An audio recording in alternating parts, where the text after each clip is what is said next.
ఒకసారి ఉద్దానం గురించి మనం తెలుసుకుంటే మొదట అవగానే one of the biggest problems unidentified అంటే కారణం తెలవని ప్రాబ్లమ్స్ ప్రపంచంలోనే సౌత్ ఆఫ్రికాలో హైయెస్ట్ ఇన్సిడెన్స్, నెక్స్ట్ శ్రీలంకలో థర్డ్ ఉద్దానంలో ప్రపంచంలో దానిలో ఎక్కువ highest incidence of kidney diseases ఉన్నాయి. దీనికి చాలా కమిటీలు వేశారు.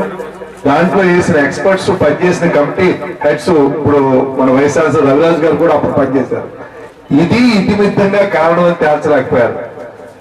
జెనెటిక్ వల్ల వస్తుందా కాదు, ఇక్కడ పిల్లల్ని బయటకు ఇస్తున్నాం కాదు, ఇక్కడ వేరే పొల్యూషన్ వల్ల ఇక్కడ వాడిన పెస్టిసైడ్స్ భూమిలోకి దిగిపోయి వస్తాయా అని మొత్తం అన్ని అనాలిసిస్ చేసి కొంతవరకు అనుమానం అయితే వచ్చింది, కొంతవరకు వచ్చింది. కానీ పూర్తిగా ఇది కారణం అని చెప్పారు.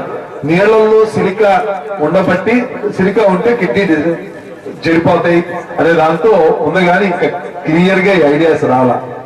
అలాగే తల్లి బిడ్డ ఎక్స్ప్రెస్, దాంతో పాటు ఎక్విప్మెంట్ మంచిగా పనిచేసేట్టు ఇట్లా లాస్ట్ ఇయర్ అన్ని చేసి ఇంకా స్పెషలిస్టులు కాంట్రాక్ట్ బేస్ లో దొరకట్లేదు కాబట్టి రెగ్యులర్ అపాయింట్మెంట్ ఇచ్చి డాక్టర్ని తీసుకుంటాం. అలాగే టెస్ట్ ఉచితంగా చేస్తున్నాం. ఇవాళ ఒకసారి మీరు చూసారు ఇక్కడ అన్ని హాస్పిటల్లోనూ ఒక తల్లి ఇద్దరు ఒక తప్పకుండా ఆ రకంగా బెడ్స్ అన్ని పెంచుదాం. తప్పకుండా ఇవాళ మనం చేయబోయేది కారణం కనుక్కోవడానికి టీం వేస్తున్నాం. అనుమానం ఉంది మంచినీళ్ళు కాబట్టి మంచినీళ్ళు ఎట్లయినా అవసరం ఆల్రెడీ స్టార్ట్ చేసింది, దాన్ని పర్ఫెక్ట్ గా ఇంప్లిమెంట్ చేస్తున్నాం.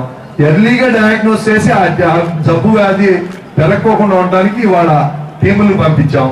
అలాగే ఇక్కడ రాబోయే రోజుల్లో మీరు దూరభారం వెళ్ళకోకుండా తప్పకుండా ఈ ఆల్రెడీ జీవో ఇచ్చేసింది 60 days లో తప్పకుండా మేము వచ్చి ఇక్కడ అందరం ఇక్కడ అలాగే పరాసలో కూడా డయాలసిస్ చేసి తప్పకుండా ఆ రోగి ఆ వ్యాధి బారిన పడిన రోగికి మాత్రం అన్ని రకాలుగాను ప్రభుత్వం అండగా ఉండి వైద్యపరంగా తప్పకుండా చేస్తామని చెప్తూ మీ అందరి దగ్గర సెలవు తీసుకుంటాం.